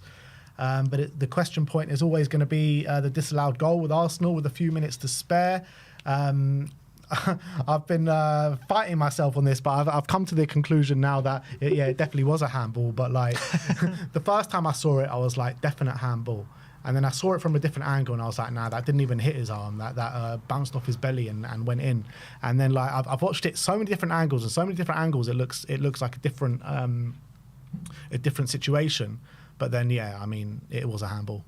I think, there's one angle where it's just clear to see it does hit his hand, and it bounced into the net. So I think Arsenal were not robbed of that situation. I thought Villa were very disappointing, really, for the opening exchanges. I thought they gave Arsenal way too much respect, and I know they're going to go there and play a tactical game, but Trossard was on form, and he got the assist for Martinelli, and then he got another assist for Havertz. You think, and to be fair, you could argue Martinez could have done better with both of those, to be honest. But Arsenal were defensively solid. They were keeping Watkins quiet, and they were looking a bit dangerous going forward as well. And it looked like it was a really good tactical game. But I think the injury to Saliba really hurt them, because the defending for both of those goals was shocking. That's not what you associate with an Arsenal team under Arteta, especially this season. I think the way Moreno lost Tielemans to allow him to head it for the first goal, and then the defending for the second goal. Never seen the Arsenal defend so badly, leaving Watkins free in the back post to finish that, and it ended up being a really good comeback from Aston Villa. And also Tielemans hit the post there as well. So I think at the end of the day, Villa were probably well worth the point. I think Arsenal being 2-0 up, you don't expect them to be slipping up at that point, but they did, and I think Villa took and that was a real hammer blow, I thought, because this could turn out to be a really pivotal weekend in the title race, because a minute to go, Liverpool drawing, and Arsenal look probably watching that thinking, wow, if they draw and we win, the gap would have been 2 points, would have been, and they get the last minute winner, and Villa come back from 2-0 down. And I think this is my point. This is what I've been saying all season when Liverpool got that 8-point lead near the beginning of the season. Do I think Liverpool are going to get 90 points this season and blow everyone away? No. But the thing is, I do think they'll drop points, but who's showing the consistency to overcome that 8-point gap they've gotten? The answer is no one is. And this Arsenal have proven it time and time again in recent weeks. They just keep dropping points at valuable moments. And yes, they're going to get wins. They're going to get a lot of wins. But at crucial moments like this weekend, I can just still see them dropping points, especially with Saka out. Again, there's another game where they missed him. And I think this league will be beyond them. And if Liverpool win that game in hand, I can't see them overcoming 9 points. If Arsenal were to sign a top striker from now until the end of the transfer window, does that change things? Yeah. It does. Yeah. It does, but they have to sign him. But if they sign a top forward, no, it doesn't have to be a striker. If it's a forward, even a winger, if a winger who scores goals as well, if they can get a goal scorer in that forward line to help with the attack, that definitely does change things. But until that happens, I don't think they're going to win this league. Yeah, the thing is they got to be so frustrated, Arsenal, because like throughout the course of the season, whenever Liverpool drop points, it seems like Arsenal drop points on the same weekend, and then during midweek they beat us in a big confidence boosting win, and then Liverpool and Nottingham Forest, the same two teams that were in and around them, both drop points, draw with each other, and then you're thinking, oh, maybe Arsenal are here in the title race, and then the very weekend after that, Liverpool score in the last minute to win the game, and then Arsenal drop points. And again, I've said it before. Even when I see Liverpool and Arsenal drop points, I'm just still much more impressed with what I see from Liverpool compared to Arsenal. I think most of the games Liverpool drop points in, they've deserved to probably win those games. I don't think I can say the same for Arsenal. Thing is, right, I think like Man City have just like skewed our judgment of what like Premier League title teams actually look like, because like we haven't seen anything like this before from Man City to get consistently 90, 95, 99, 100 points. We've never seen that before, right? In the Premier League, you go back to like the Manchester Uniteds when they used to win the league. They won the league in like 85 points, around that ballpark figure.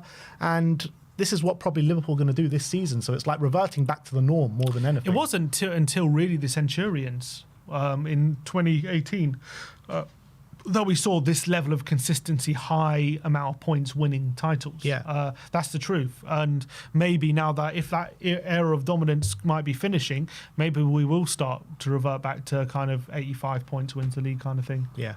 Especially with the level of quality with the middle teams improving. Because you look at it as well, like when Spurs finished on 86 points under Pochettino, I think that would have won the league at like 4 of the previous 5 seasons. Well, when we lost to Chelsea that year, they finished on 93, which is at that time in 2017 was the second highest points total of all time in the league. There you go. And then since then, that's been like blown out of the water about 5 or 6 times. All by Man City. All by Liverpool City, Liverpool, once. yeah. No, Liverpool a few times, they just didn't win the league. Yeah. All right, let's move on to Everton against Tottenham. 3-2 to Everton. Sim went for 2-0 to Spurs. I went for 1-1, so neither of us get a point on this. Look, Spurs were, Ange went for a change. He went for 3 at the back, and it just completely backfired. It was terrible first half. It was embarrassing, really, the way that Everton were able just to carve us open time and time again. It could have been a lot more than 3. A little late rally in the second half in the last 15 minutes when Mikey Moore came on, but it was little too late. We were well and truly beaten. Yeah, it was an absolute disaster of a first half. I understand why Ange changed it and I understand the thinking behind it, but it just completely backfired, and Tottenham were all over the place, especially at the back, and Everton, a team who really failed to score and lacking confidence in the forward line, showed anything but, with Calvert-Lewin scoring his first in 16 games and Everton taking a 3-0 lead into half-time, and Tottenham shell-shocked and absolutely beaten by half-time. Obviously, the only bright spot for Spurs was Mikey Moore coming off the bench and having a really good cameo, obviously getting one official assist. He was involved in the first goal as well, and for a 17-year-old to make that kind of impact in a Premier League game shouldn't be underestimated, even if the fact we are 3-0 down, and still that is a 17-year-old making an impact in a Premier League game. That shows the kind of quality and the ability that he potentially has. So that was a positive, but another defeat for Tottenham, and only 4 points difference between Everton and Spurs. I know Everton have a game in hand on top of that as well. It is against Liverpool, but they do have a game in hand, and all of a sudden it's extremely dicey territory for Spurs, and they're just losing game after game after game. Everton got actually a good record at home to Liverpool, though. They do. They do. Obviously, Liverpool in the title race. Of course, Liverpool will be favourites, but you wouldn't put past Everton to get a result there, because I think last season they ended Liverpool's title chances, didn't they, with a win, even though they weren't having a good end to the season. So also their last Merseyside derby at Goodison, they're just going to be well up for it. But still, obviously, if you're putting money on it, I would still say Liverpool more likely to win, but you never know in that kind of fixture. Form probably goes out the window. And you saw maybe as well Has getting Moyes in, is that going to give them a new lease of life? Is that going to give them fresh energy? I think Moyes, as much as he's not like the most expansive manager, is he a bit more expansive than Deitch potentially? So it'll be interesting to see how their form starts to turn over the next few weeks. But Tottenham obviously lost Solanke on the eve of this game as well.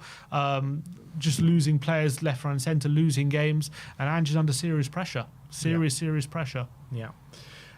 Next up is Manchester United, Brighton. It finished 3-1 to Brighton at Old Trafford. Sim went for 2-1 to Brighton. I went for 2-2. And what is it with this Manchester United side? Can pull out the performances against the Liverpools and the Man Cities. But when it comes to I know Brighton have been, all right this season. When it comes to the teams where you think historically that they should be winning, they just have a complete no-show. A complete no-show. I mean, it was a well-deserved 3 points for Brighton. Yeah, man, you had a couple of chances here and there, but Brighton just seemed to have the beating of Manchester United over the course of the last 3 years, really. Yeah, 3 years in a row. Unbelievable win for them. And 2 wins on the trot off. They're not winning, in 7? They're now they've got 2 wins on the spin. So fair play to Brighton, and it was much deserved victory. Minter and Mitoma causing Man United all sorts of problems, and I think they are struggling to adjust to this back three. And ever since they had those results against they drew with Liverpool, they knocked Arsenal out the FA Cup, and you're thinking, wow, is Amorim really starting to get to grips with things here? And since then, they should have lost to Southampton. They were lucky to win that game, and they've lost here again home to Brighton. And not Liverpool, Arsenal is what I was talking about. Yeah, go on. Sorry. They've their reports I'm reading that Amorim was so frustrated after the game he smashed a TV screen in the dressing room. He's clearly getting frustrated. Do you think Amorim's starting to regret this move at this point, mid-season? The fact, because he always said he didn't want to move mid-season, and he was very adamant about that, and obviously he got convinced to do it. But at this point, is it hurting his reputation a bit too much potentially if he carries on? I don't know if it's hurting his reputation because they've got a full team. Yeah, they do have a full team. But like I said, when he got announced and after the initial bad run of form, like the Man United hierarchy chose against getting Amorim in mid-season because the players that he has don't fit his system. So it's absolutely madness that they ended up going for him a few weeks later, right? So I think that he needs players in. He needs players in this January transfer, and he needs players in the summer.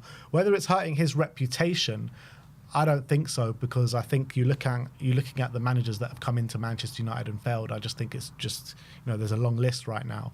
I feel like they will reap the benefits in the long term if they keep with him, but he's going to need a couple of transfer windows, particularly the summer window, and he needs the pre-season as well. That's my point. But my point is, I don't think it's hurting his reputation. No. But it could. My point is, if it keeps getting worse and he doesn't turn the results around, they keep losing.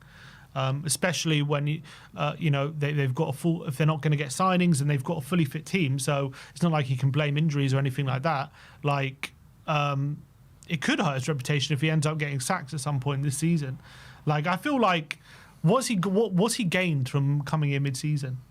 Just that he's learning who he wants and who he doesn't want for next season. But if he came early in the preseason, he can do that. You know what I mean? So I don't know. I feel like I think you learn a lot more seeing what your players do on the pitch than on the training ground as well. But as well, it's so hard to implement your way of, especially when you're completely changing up the system and everything.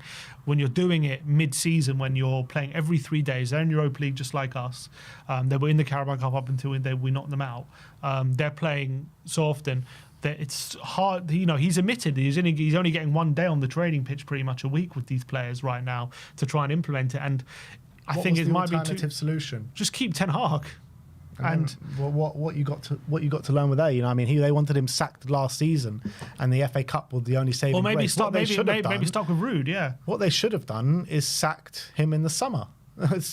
This could have been all avoided if they sacked him in the summer, appointed Amorim then, and given him a pre-season, given him a transfer window. Or maybe they just should have stuck with Rude interim-wise. And I know they don't want another interim, but I think I'm not saying from Man United's point of view it was a mistake. I'm saying from Amorim's point of view, I don't know if for him right now the way things are going, if he's too happy with the situation, because he was up at Lisbon winning the league, doing really well in the Champions League. Like, Gyökeres was banging in goals left, right, and centre, and could have had another title under his belt. He's left that for mid-season, which he didn't want to do. He said that multiple times. He didn't want to do that, but he somehow got convinced to do it. Maybe he thought this is his big chance to move, and I don't know if it's if he had his time back, if he would do it again. Maybe not. But I do feel like this kind of period, I think he'll learn a lot. He'll learn a lot about his players and who he wants and who he doesn't want. Where if he came in pre-season, I reckon some of these players would have got maybe a chance into the next season. Yeah, potentially. Yeah, I don't disagree with that. I just think Man United sacked Ten Hag mid-season because they needed improvement, and it's gone worse. So I don't think Man United have gone out of the situation what they wanted out either. Not in the short term, but I think they always knew that Ten Hag is not the long-term answer, and they're looking for a long-term answer. No, I agree with that as well. I agree with that. Next up is Nottingham Forest against Southampton. 3-2 to Nottingham Forest. Both of us going for 2-0. Southampton are actually doing all right at the moment. They're not like winning games, but they're scoring goals. They're creating chances, particularly against the Nottingham Forest backline, who've been so hard to penetrate in recent weeks. But look, Nottingham Forest were brilliant. They scored some goals. But yeah, Southampton are surprising a few teams with their attacking intent. I mean, they've had attacking intent all season. The problem is before they were getting battered. Now it's a bit closer, albeit I think a few weeks ago they still had some batterings. But look, they gave Man United a game. They should have really won that game. And this one, they were 3-0 down, but they did get it back to 3-2, and there was 12 minutes stoppage time. And actually watched the highlights. I think it was Onuachu had a header cleared off the line. He's the one that scored, didn't he? He scored, and he had a header cleared off the line at 3-2, and it could have been 3-3. So they could have come back 3-0 down against Southampton, against a Forest team who are extremely resolute defensively and not known for conceding goals. So credit to them for giving Forest such a close call, but obviously the damage was done already with the 3-0. And Forest just keep going from strength to strength. They'll be a bit disappointed that they nearly let this game get away from them, and they'll probably have to discuss internally why. But what is that? 8 wins out of 10 or something, or 8 wins out of 9 for them? It's 22 points in the last 24 available. That's 7 wins out of 8. Yeah. Incredible form, absolutely incredible form, and they have really they're almost cemented their place in the top 4 at this point. Should we have stuck with Nuno? Should we have stuck with Nuno? No, but I mean, he's done unbelievably well. So fair play to him. All the credit should go to him, because when he left Spurs, and his stock was so low, he had to go to Saudi to get a job. And now look at him, right, third in the Premier League. He's still in his level on points of Arsenal. 22 games in, and that deserves so much credit.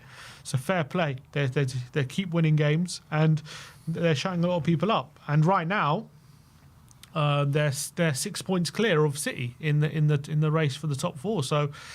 They're as close to the 5th as they are to 1st. So, I mean, if Arsenal was still in this race, then so are Forest. Ipswich against Manchester City, 6-0 to Man City on the day. Sim went for 2-1, I went for 2-1. And yeah, Man City just blew them away. Phil Foden on form, Kevin De Bruyne on form, and Jeremy Doku on form in this one as well. I mean, this was a drubbing, wasn't it?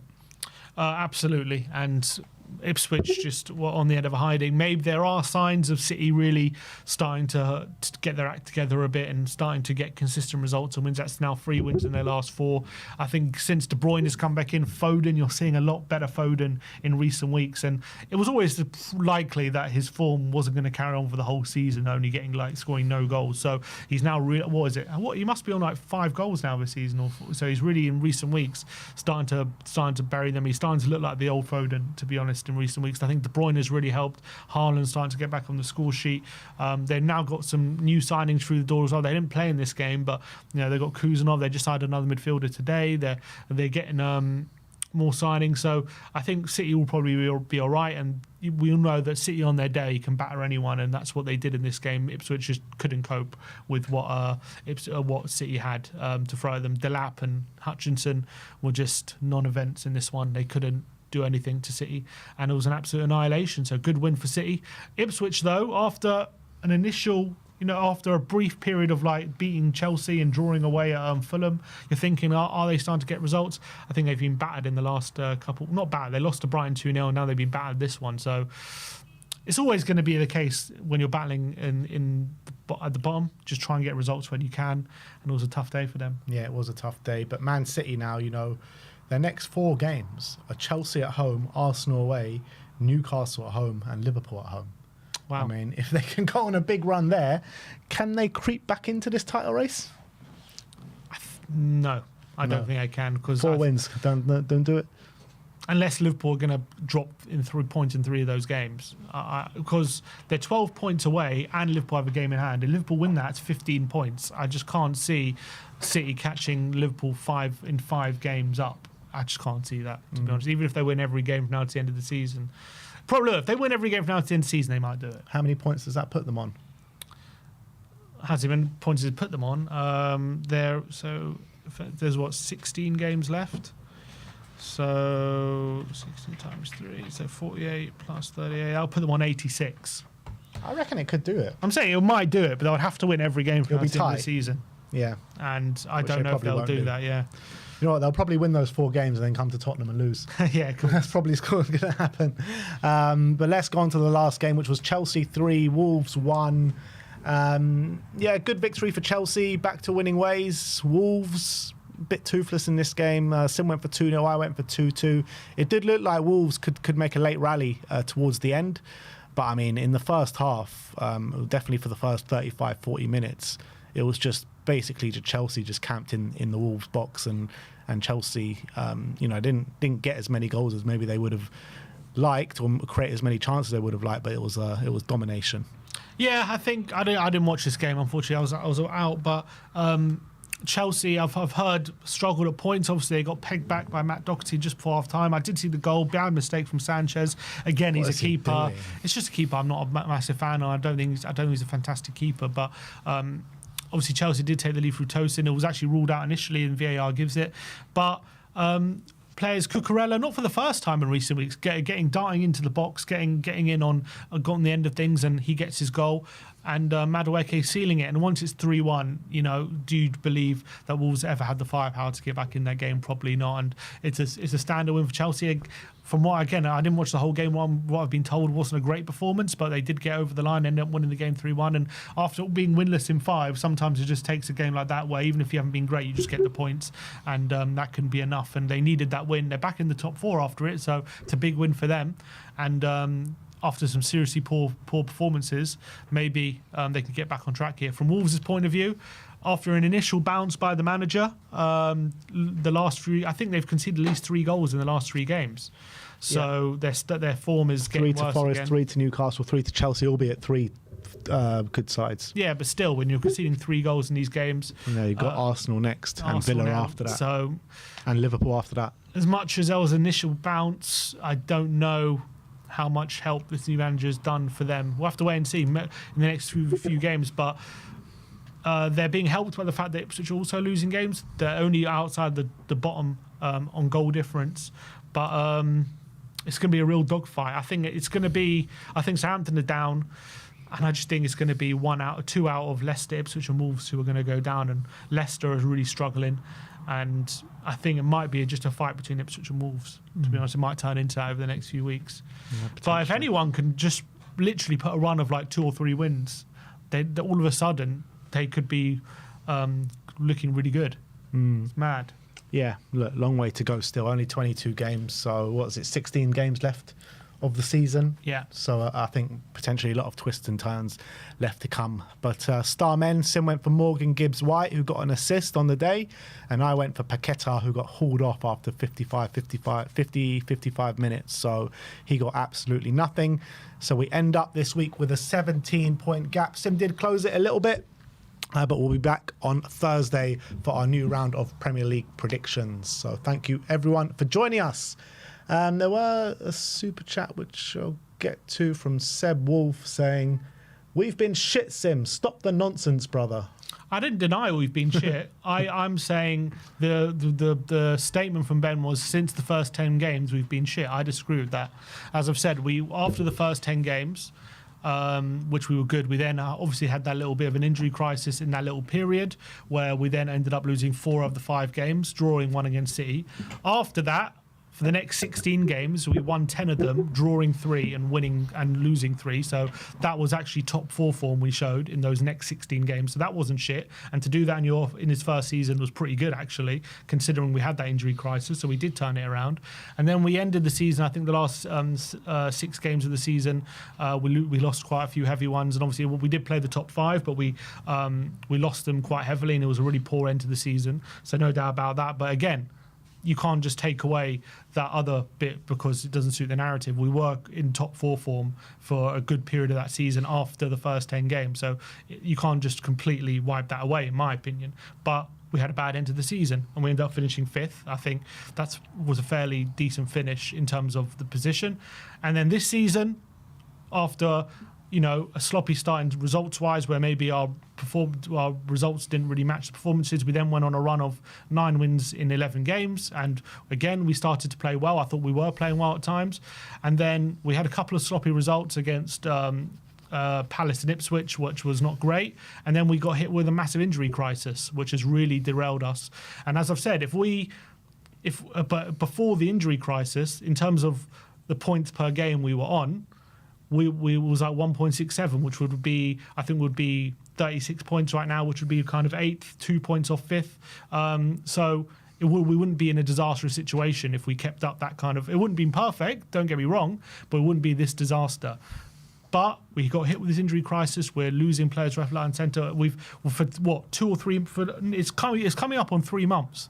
We've had double digits of injuries. I mean, any squad with that kind of strain on their squad would be suffering big time. Now, can he be getting more results with even in this injury crisis? I'd like to think so. I'd like to think there would be more results in that period. Obviously, we have had some results but not just in the league. It's obviously been in cups and stuff, which is obviously seeing us through, which is good. But the league has just been relentless, and it's been and this league is so brutal this season with a lot of teams getting better and a lot of middle teams. If you have any sort of drop off, we've seen with other teams any sort of drop off, and you're just losing points left, right, and centre. And unfortunately, when you go 2 months with over 10 injuries, there's going to be a significant drop-off, and that's what we're seeing. So that is what I'm saying. I'm not saying we haven't been bad in this period.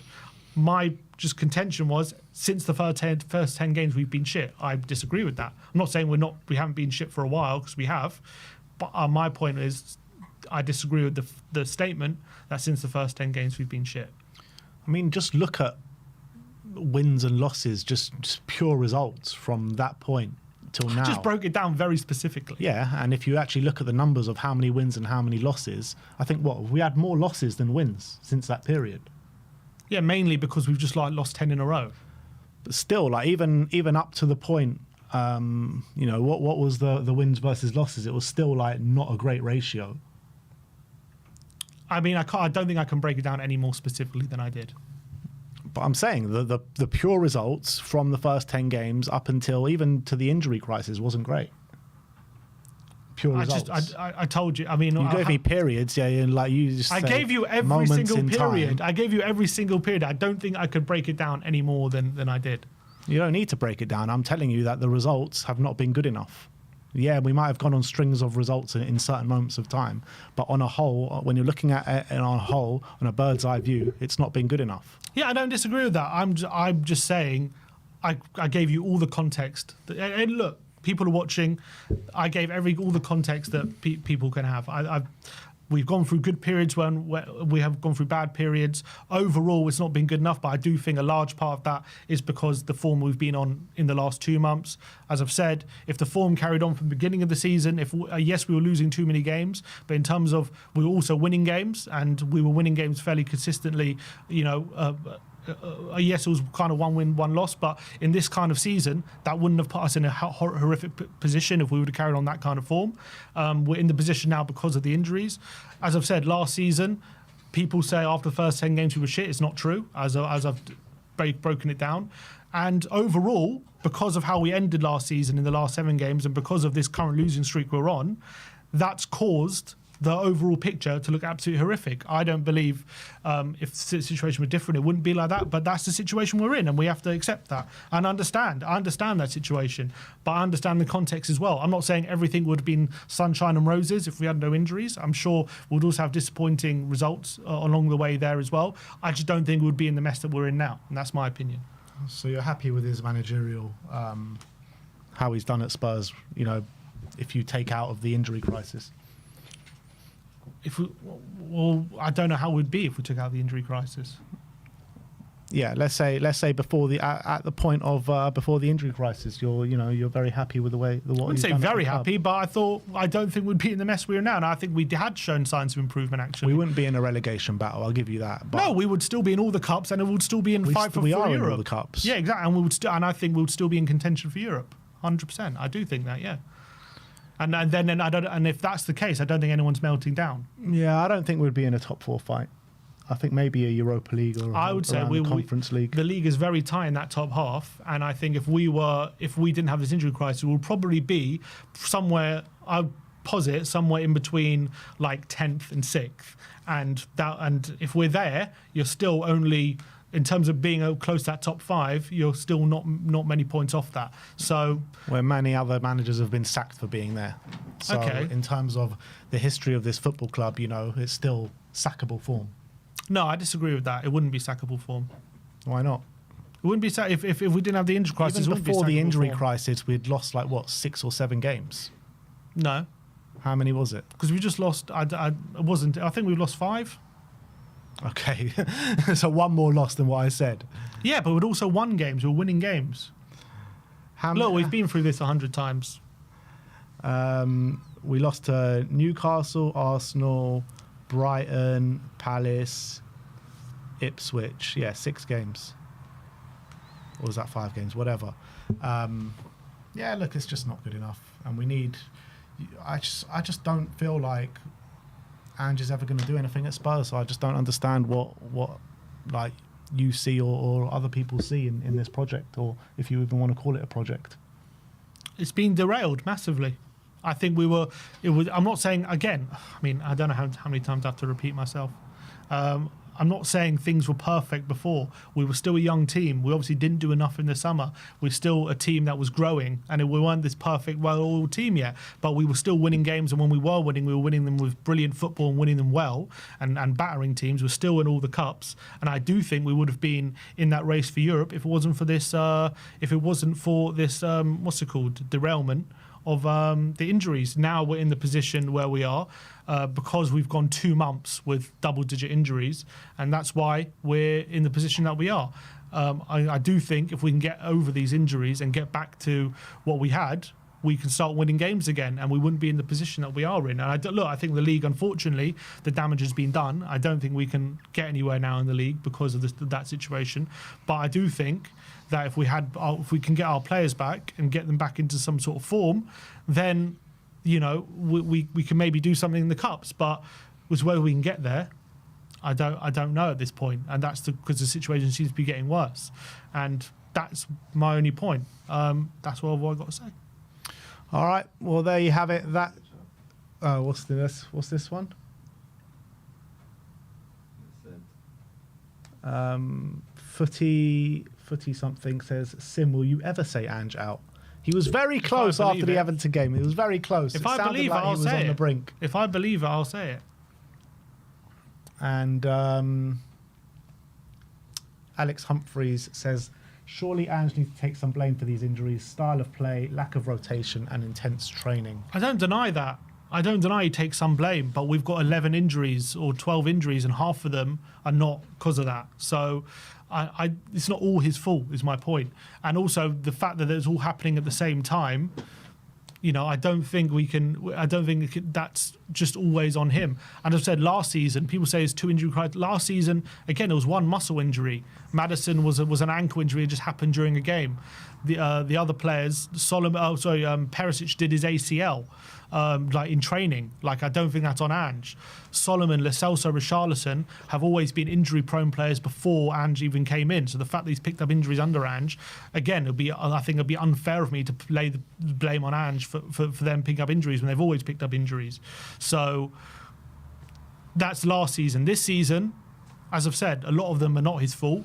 Maybe some of them are. Probably some of them are, I would say. When you play the way we do, you are going to pick up injuries. But it's the sheer amount at the same time in the same position, which I think luck comes into it. But yeah, I mean, of course he takes some blame. He could have done things better. There has been some mismanagement. There has been some, maybe in some situations, lack of rotation where he Clear mismanagement. I think that you can lay the blame at his feet. But I think putting the whole situation on him, I think, is unfair. And that I think, with the fact that we have 12 injuries, you say it's all his fault, I think is unfair.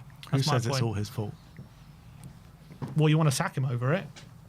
Because he has a contributing factor. Right. That's I also blaming want him for it. I also want to sack Daniel Levy. Yeah. I also want Levy out of the club as well. So does that mean, you know what I mean? I think... Yeah, because you think the whole situation is Levy's fault. I've said it very clear that Daniel Levy is the ultimate problem with this football club. Mm-hmm. But the reality is we need a manager. The way that Daniel Levy runs his foot... Daniel Levy ain't going anywhere, right? We can all say that. Agreed. Quite honestly, Daniel Levy ain't going anywhere. So with the way Daniel Levy runs the club, you can't have a manager like Ange Postecoglou at the helm. I disagree. It just doesn't work. I just disagree. But Why do you fine. disagree? Because you're saying that if we go out the cups, then the situation's going to be untenable. And if you really think Postecoglou's a long-term answer, then you'll want to stick with him past that and I would like go to stick through with the him, rough yeah. patch. I would like to. I never said I would sack him. I think it will become untenable for the club. That's what I'm saying. I do think if we can stick with him and allow these young players to grow with him, give him the keep building on the squad that we have and improve on it, I do think he can be good. But I also realistic that if we go out of all the cups and we're still in a relegation battle, then that would become untenable for him when it comes to the club. I'm not saying I would want him necessarily sacked. Depends how I feel at the time. But obviously, we're in a precarious situation at the moment. But I do think he could be a potentially good long-term manager for this club. But right now, the situation we're in, it's hard to see him getting to the other side. That's my only point. Yeah. Yeah, it is. But anyway, I think that is it from us today. Thank you, everyone, for joining us. Like, subscribe, and comment. And as always, come on, you Spurs.